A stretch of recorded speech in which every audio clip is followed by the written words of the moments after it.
বন্ধুসকল নমস্কাৰ, মই মৰমী আপোনালোকক মোৰ অন্য এটা ভিডিঅ'লৈ স্বাগতম জনাইছোঁ। আজি মই আপোনালোকক এটা অদ্ভুত বস্তু দেখাম বলক। চকুকেইটা হেৰি হৈ আছে ন, অকণমান চৰ্দি লাগিছে আৰু তাতে আজি চুলিখিনিও ধুই দিলোঁ। তাৰমানে চৰ্দিটো পকি গ'লেও পকি যাওক বুলি, তাৰমানে কফটো ওলাই অহা নাই কাৰণে মূৰটো ধুই দিলোঁ। আৰু এই দুটা চাওক দেখিছে, আৰু এইজনীও উঠি আছিলে, মই বহিলে তাইও বহিব। সেয়া এফালে উঠি লৈ পিনে সেয়া খিৰিকীখনেদি চাই থাকিব তাই পৃথিৱীখন। এক নম্বৰ গুণ্ডি হয় এজনী, গুণ্ডি হয় এজনী। বাৰু এতিয়া ব'লক।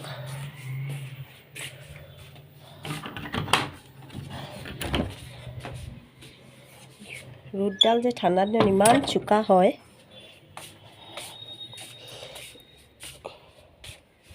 ইয়াত তুলসী গছজোপা, এইজোপা চক মই যিটো দেখাম বুলি ভাবিছিলোঁ আপোনালোকক বস্তু, সেইটো ৰ'ব দেই 1 মিনিট, মই এইখন আঁতৰাই লওঁ। মই জাকৈখন আঁতৰাই ল'লোঁ আৰু এতিয়া এইজোপা চাওক। এইজোপা বেলগছ হয়। ইয়াত পাত কেইটাকৈ আছে আপোনাক সেইটো দেখাইছোঁ চাওক। ইয়াত এই পাতটোত 1 2 3 4 এই 5টা হয়নে? আৰু এইটো পাততো চাব আপুনি 1 2 3 4 5 হয়নে? আৰু এইটো চাব 1 2 3 4 5 6, এইটোত 6টা আছে। এইটোত 6টা আছে চাওক। আৰু এই অকণমানি পাতটো ওলাইছে, এইটোত চাওক ইয়াত আছে 1 2 3 4 5 6, ইয়াতো 6টা আছে। সেইটো 6টা দিছে নহয় বেলগছজোপা। এতিয়া মই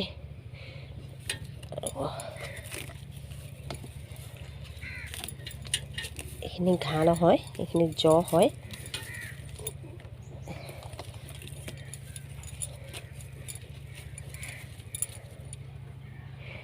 এনে মই চফা কৰি দিলোঁ বেলগছজোপা।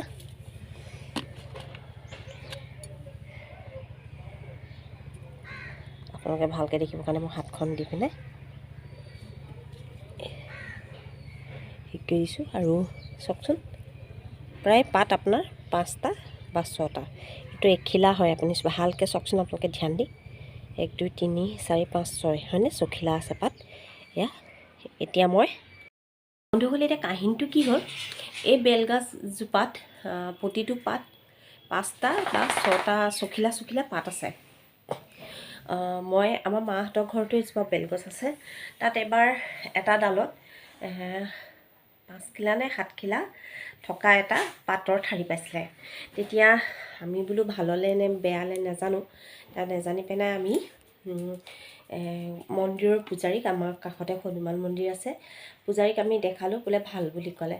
তেতিয়া আমি পাতখিলা বন্ধাই থ'বলৈ বিচাৰিছিলোঁ, কিন্তু পাতখিলা যে বন্ধাই থ'বলৈ নাপালোঁ। পাতখিলা থওঁতেই আপোনাৰ আইনাৰ তলত থৈ দিলোঁ, বন্ধামকৈ, তেতিয়া ছিগি গ'ল, আমি একো কৰিব নাপালোঁ। তাৰপিছতে মই বহুত বছৰ ধৰি আপোনাৰ বেলগছ এজোপা তাৰমানে বহুত পুলি ৰুলোঁ, বহুত গুটি পচালোঁ, মই নোৱাৰিলোঁ, একো কৰিব নোৱাৰিলোঁ। তাৰমানে নহ'লেই, কোনো পধ্যে নহ'লে। বেলপুলিটো আনিলেও আপোনাৰ অকণমান অনাৰ দিনা ঠিকেই থাকে, তাৰপিছত লগে লগে 2 দিন 3 দিনৰ পিছত শুকাই যায়গৈ, তেনেকুৱা হয়। তাৰপিছতে নোৱাৰিলোঁ, থাকিলে আৰু বাদ দিলোঁ। এতিয়া কি হ'ল, আমি যিখন গাঁৱৰ পৰা আহিলোঁ, সেই গাঁওখনৰ তাৰমানে তাততো মই ঢেৰ ৰুইছিলোঁ, তাতে ৰুইছিলোঁ, তাত নহ'লে সেই গাঁওখনৰ নামঘৰটোত এজোপা বেলগছ আছিলে। বেলগছজোপা আপোনাৰ তাৰমানে আমি অহাৰ পিছতে বেলগছজোপা মৰি থাকিলে। কৃষ্ণ। তাৰপিছতে এইটো মই কোৱা কথা নহয়, মই এতিয়ালৈকে চোৱাও নাই, দেখাও নাই বেলগছজোপা মৰি গ'ল বুলি কোৱা শুনিছোঁ। তাৰমানে এজন দাদা আহিছিলে সেই গাঁওখনৰে, তাৰমানে ভাল মানুহ ব্যক্তি এজন, তেখেতে কৈছিলে যে জানানে, গাঁওখনৰ তাৰমানে বহুত ডাঙৰ ঘটনা এটা ঘটিলে নহয়। মোৰ ওচৰত কি ঘটিলে বোলে, আমাৰ গাঁওখনৰ তাৰমানে গাঁৱত থকা বেলগছজোপা, তাৰমানে নামঘৰত থকা বেলগছজোপা মৰি থাকিলে। তাৰপৰা মই হয় নি? তেতিয়া মই তেওঁক কৈছোঁ যে আচৰিত ঘটনা মই ইমান বছৰ বেলগছ ৰুব বিচাৰি মই ৰুব নোৱাৰিলোঁ, কিন্তু এতিয়া মোৰ ঘৰত নিজে নিজে এজোপা বেলগছ হৈছে। আৰু বেলগছজোপা মই মোৰ কথনা ফুলৰ গুৰিত হৈছিলে, মই তাৰপৰা উঘালি আপোনাৰ বেলেগ টাব এটাত দি এতিয়া পানী চানী দিওঁ, পূজা চূজা কৰোঁ। তাৰপিছতে তাত ৰুই দিলোঁ তেতিয়া প্ৰথমকেইদিন অকণমান শুকাই যোৱাৰ আগতে হৈছিলে, আৰু তেতিয়ালৈকে তিনিটা পাতি আছিলে। তাৰপৰা যেতিয়া এতিয়া ঠন ধৰি ধুনীয়াকৈ গছজোপা ডাঙৰ হ'বলৈ ধৰিছে, এতিয়া প্ৰতিটো তাৰমানে পাতৰ ঠাইতে 5টা 7টা তাৰমানে 6টা এনেকৈ পাতবোৰ ওলাবলৈ ধৰিছে। তাৰপিছতে মই সেইদিনাখনি গুগলত চাৰ্চ কৰি চালোঁ, তাৰমানে ভালনে বেয়া নে কিজানি কিবা অমংগলেই হয়। তাৰপিছত চালোঁ তাত তাৰমানে ক'লে এই পাতখিলা দেখা পোৱাটো এটা বহুত ভাগ্যৱান বোলে, বহুত ভাগ্যশালীসকলেহে তাৰমানে এই পাত এখিলা তাৰমানে এনেকুৱা পাত এখিলা দেখা পায় তেনেকৈ। কিন্তু মোৰ ঘৰততো এজোপা গছেই গজিছে, তেতিয়াহ'লে মই চাগে ভাগ্যৱানেই হ'ম ন? নাজানো ভগৱানে যদি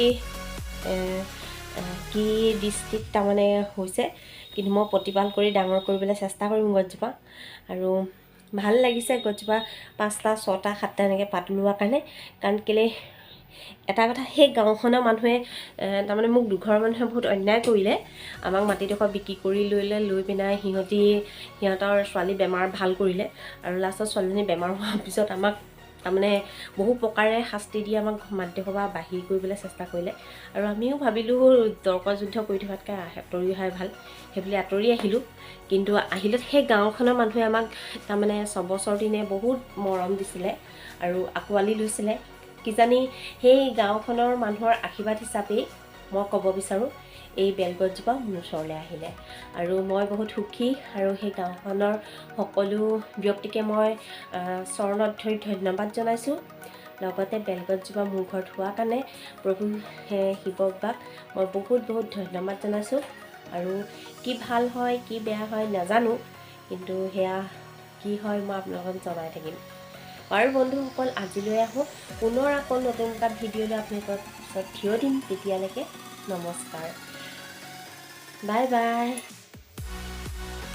কথা এটা ক'বলৈ পাহৰি গৈছিলোঁ, আপোনালোকেও পাৰে যদি কাৰোবাক সুধি চাবচোন, আৰু গুগলতো চাৰ্চ কৰি চাব, আৰু উত্তৰটো কি পায়নো মোক জনাবচোন দেই। নিশ্চয় মই বিশেষ নাজানো যদিও তাৰমানে মই যিকণ জানো সেইকণ আপোনালোকৰ লগত শ্বেয়াৰ কৰিলোঁ, আৰু বাকীখিনি আপোনালোকেও মোৰ লগত শ্বেয়াৰ কৰিব।